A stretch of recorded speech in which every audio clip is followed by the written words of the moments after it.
Bueno, en el ejercicio 6.10 se nos pide encontrar el voltaje a través del capacitor de 4 faradios que se encuentra acá, ¿ya? Y además se nos pide encontrar la corriente a través del inductor de 6 henrios ubicado acá. Y además tenemos que encontrar la energía almacenada en el capacitor y en el inductor. Por lo tanto, para comenzar, en primer lugar, debemos redibujar el circuito. ¿Por qué? Porque nos indican que es bajo condiciones de C o bajo condiciones de corriente continua.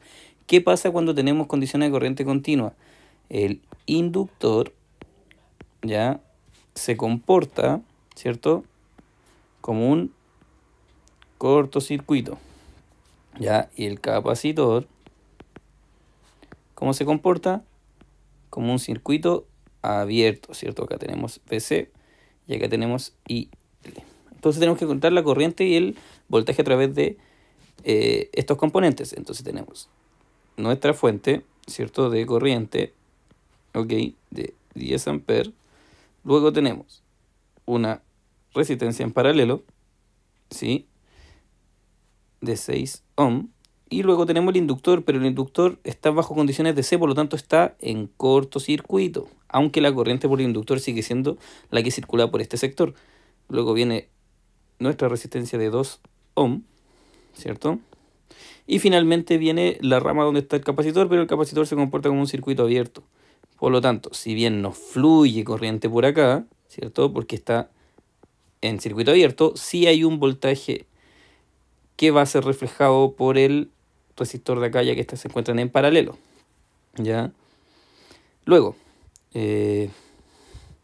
para encontrar la corriente y el voltaje, lo que vamos a hacer es que, en primer lugar, si queremos encontrar la corriente que circula por acá, que es la corriente del capacitor, esta va a estar circulando por esa resistencia, ¿ya? Y por lo tanto por acá va a haber una corriente I1 que le vamos a llamar, ¿ya? Acá están entrando 10 amperes, que son la corriente que viene desde la fuente. ¿Qué podemos hacer acá? Un divisor de corriente, ¿ya? Entonces, por divisor de corriente, ¿cierto? Como lo calculábamos, sabíamos que la corriente que queremos encontrar va a ser igual a la fuente por la resistencia opuesta dividido en la suma de ambas, ¿cierto? 6 más 2. Por lo tanto, esto va a ser 60 dividido en 8.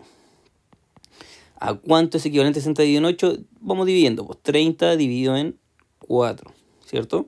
Si simplificamos por 2, luego si simplificamos nuevamente son 15 dividido en 2 y esto nos da 7,5 volts, ¿ya? Perdón, 7,5 amperes. Es la corriente que está circulando por acá, ¿ya? Si circulan 7,5 amperes y esta es nuestra corriente por el inductor, 7,5 amperes, ¿cierto? Entonces nuestro voltaje por el capacitor va a ser el mismo voltaje que esté en la resistencia de 2 ohm. Por lo tanto, nuestra resistencia de 2 ohm, nosotros tenemos R por I, según ley de Ohm, o sea, 2 por 7,5. Esos son 15 volts. Ya, por lo tanto, tenemos nuestro voltaje a través del capacitor, ¿cierto?, que va a ser igual a 15 volts, ya que como están en paralelo se refleja el mismo voltaje que hay en la resistencia de 2 ohm. ¿Ya? Una vez tenida esta parte, nosotros podemos entonces calcular la energía almacenada en cada uno de los componentes. Por lo tanto, para el caso del inductor se tiene que esto es 1/2 por L, y L vale 6 henrios, por, ¿cierto?, la corriente al cuadrado. La corriente que circula por ahí es la corriente a través del inductor, por lo tanto serían los 7,5 amperes. ¿Ya? Esto al cuadrado. ¿Cómo me queda esto? 6 dividido en 2 son 3, ¿cierto? Por 7,5 al cuadrado, que son 56,25.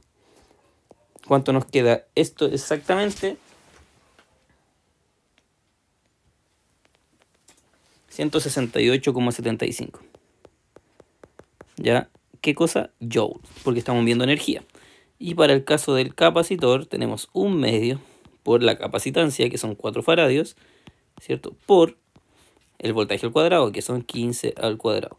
Esto nos queda 2 por 225, y esto sería igual a 450 joules.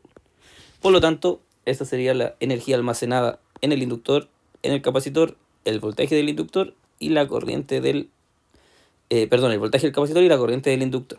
Y con eso finaliza el ejercicio.